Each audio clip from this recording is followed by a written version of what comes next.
Subscribe करें और देखें एक दिल दहला देने वाली हॉरर स्टोरी। बिना घबराए बेल आइकॉन प्रेस करना ना भूलें।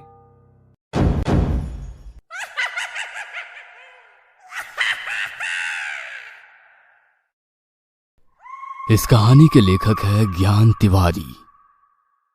रात का समय, शहर की ओर जाते हुए रास्ते पे एक बाइक मध्यम गति से दौड़ रही है।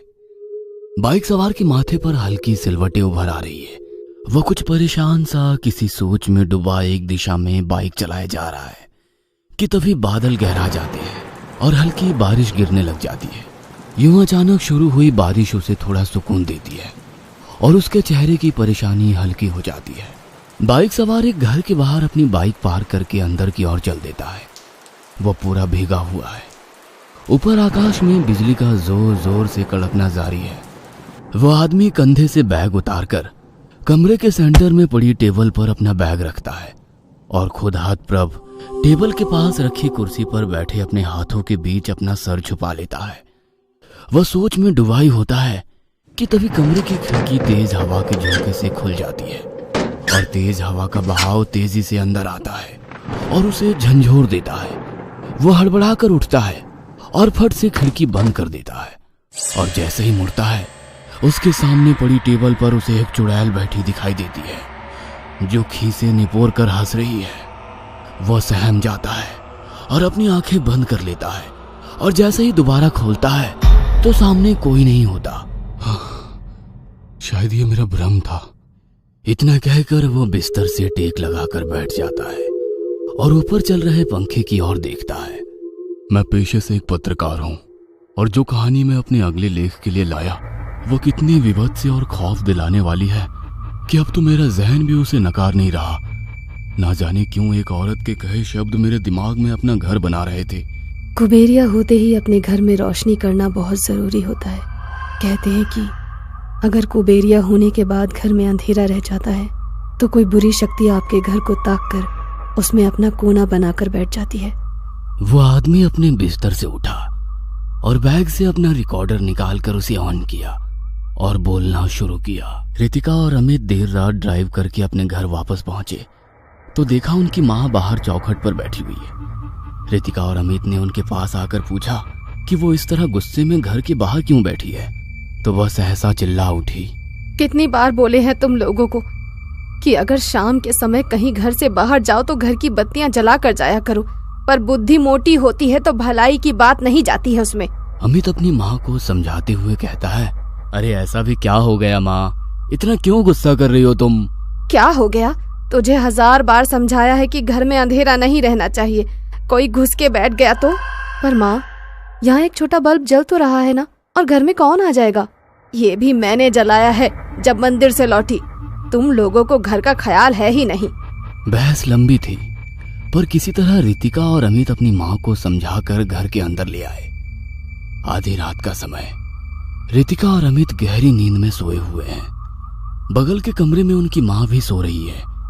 उनके बिस्तर से कुछ ही दूरी पर एक छोटा सा मंदिर बना हुआ है जिसके पास एक दिया प्रज्वलित है और उसी दिए के पास कुछ पूजा की हुई सीखें रखी हुई है। ये सीखें करवा चौथ की पूजा में इस्तेमाल की जाती है।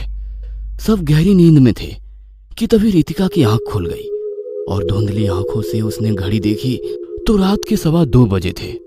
वो उठी और किचन में रखे फ्रिज से पानी की बोतल निकाली। उसने पानी की 2 घूंट पिए ही थे कि एक अजीब सी आवाज उसके कानों में पड़ने लगी, जैसे मानो कि कोई कुछ बुरी तरह से चबा चबा कर खा रहा हो।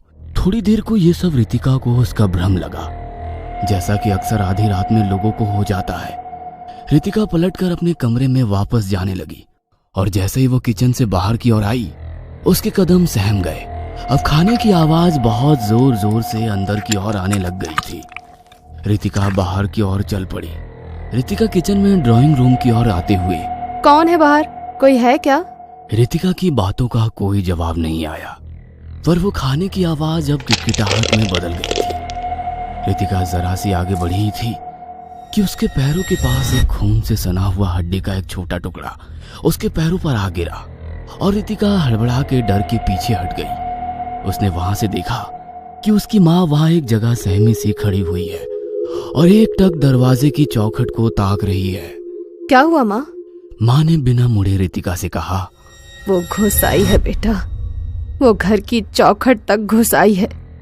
कौन माँ? रितिका आगे कुछ पूछ पाती या कुछ कह पाती, उससे पहले डर का वो रूप सामने आया जिसने रितिका और माँ को पूरी तरह दहला दिया।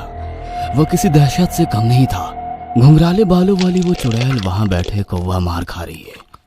उसके दांतों की किटकिटाहट किसी सुई की तरह चुभने वाली थी और खाते खाते उसने पलटकर माँ और फिर घर के अंदर खड़ी रितिका पे अपनी नजर डाली और किसकिसाहट भरी। उसके पलटे पैर, एक चौखट के नीचे और दूसरा चौखट के ऊपर, लंबे नाखूनों में कौवा की खाल फंसी हुई और दांतों के बीच मांस का टुकड़ा। उसने अपना एक हाथ कौवे की खाल से बाहर निकाला और खून से सना वही हाथ अपने गंदे दांतों में डालकर बीच में फंसा मांस बाहर थूकने लगी। यह देख रितिका जोर से चिल्लाई और उसकी आवाज सुन अमित घबराकर सीढ़ियों से नीचे भागा चला आया। रितिका, क्या हुआ? उसके बाद जो कुछ अमित ने देखा उसके भी होश उड़ गए। वह घर के अंदर आ गई थी और उन तीनों को ऐसे घूर रही थी जैसे मानो वो उसका उस वक्त का खाना हो। गहराई रात की दहशत और ऐसा डर फैला जिसे खत्म करने का कोई रास्ता नहीं था कि तभी अचानक माँ का माथा ठनका और वो दौड़कर अपने कमरे की तरफ भागी।